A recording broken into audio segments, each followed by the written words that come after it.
Hello all, I'm Suyash Goyal, an educator on Unacademy. You can follow me on Unacademy Learning app to find my other courses as well.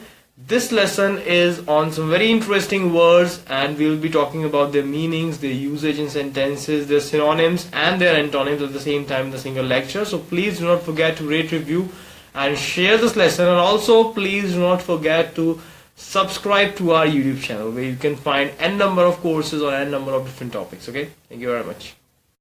And this is my profile, and here's the link where you can just follow me. You can find this link in the description of this video also. Please do not forget to shoot all your questions, any doubt, any query which you are having in your mind while speaking English, while using any of this word. You can just shoot that in the comment box below and all your questions will be answered for sure. So let's continue with the same words, their meanings, usage, synonyms and antonyms. And here we have the very first word of this lecture, that is generous. So when I'm saying generous, it actually means someone who gives more of something. And when I'm saying someone who gives more of something, then this something is especially money, especially it is money.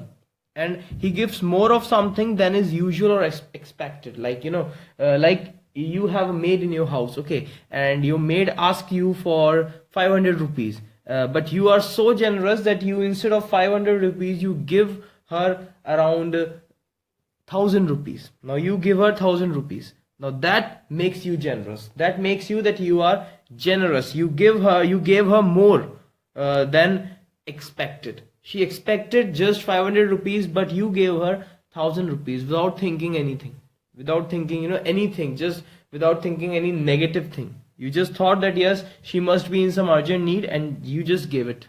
So this is what makes you generous. And you give more of something, and this something is especially money. Just make this point very clear in your mind. Okay. So like for example, I have a sentence, we thank you for your generous support. Now when this incident will take place, your maid will actually say what? Your maid will actually say to you that thank you for your generous support. Okay, now if I talk about the synonyms for this word generous, then the first is benevolent.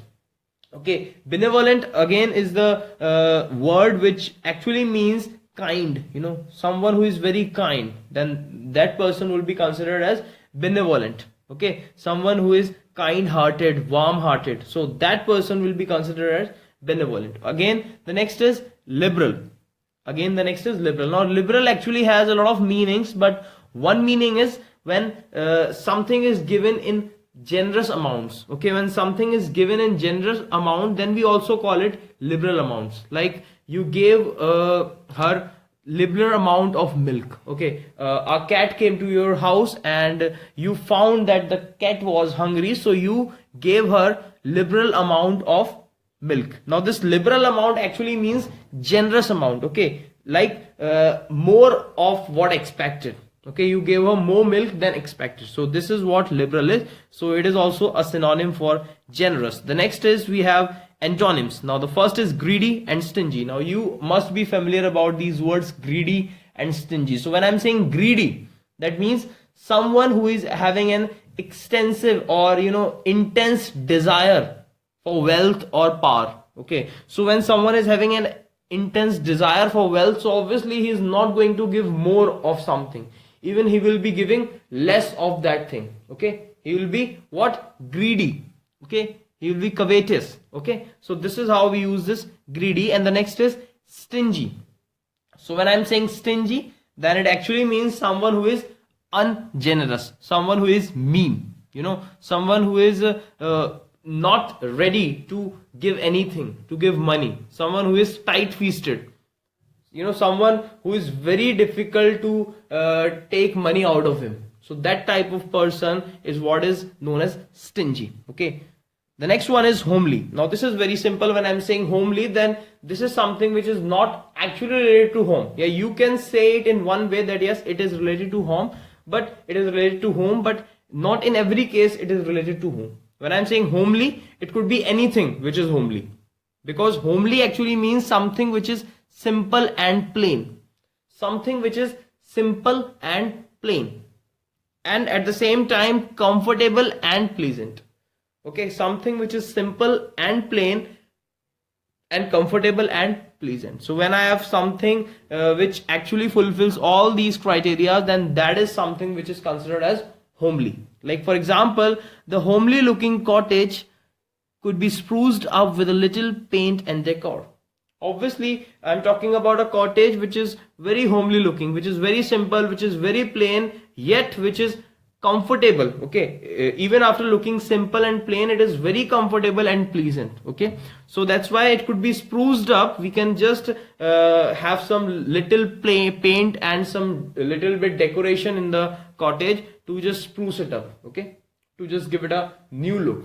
Rest, it is homely looking. Okay, now if I talk about the synonyms, then again the synonyms could be plain and simple.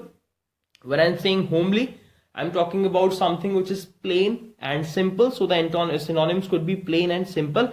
And when I'm talking about the antonyms, then antonyms could be polished and refined, because I'm talking about the antonyms of homely. Homely means simple and plain. So antonyms would be polished and refined. When I'm saying polished, then it is something which has been made smooth, which has been made glossy by some external effect.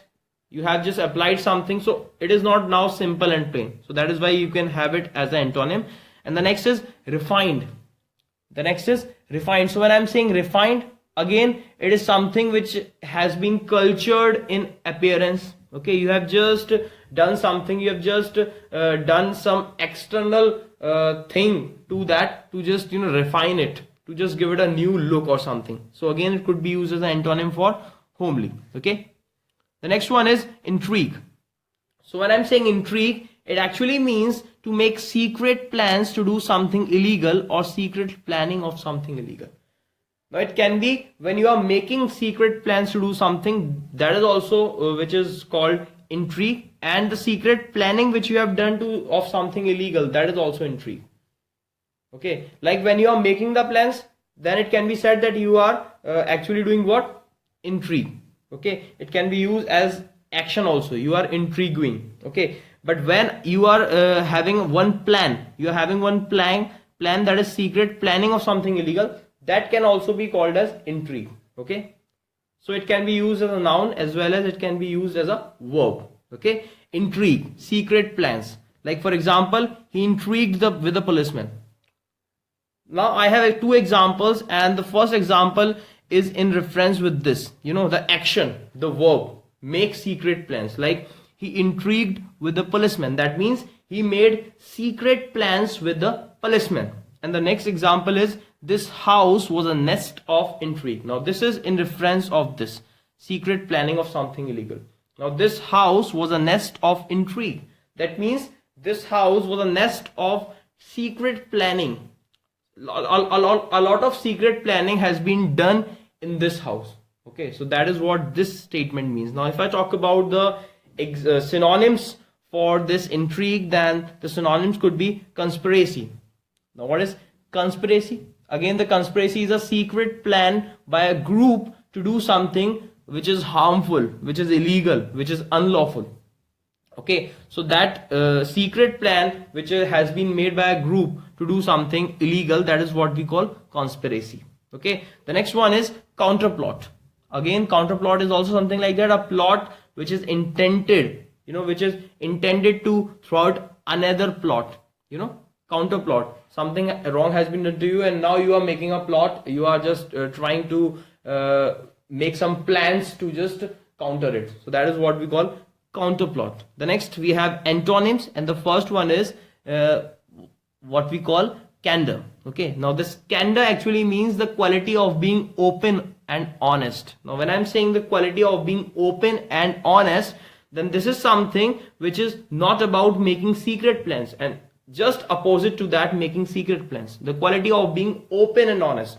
So we can use it as a antonym for intrigue. Okay, the next one is sincerity. Again, when I'm saying sincerity, then this is something which actually resembles or shows the absence of pretense, deceit and hypocrisy.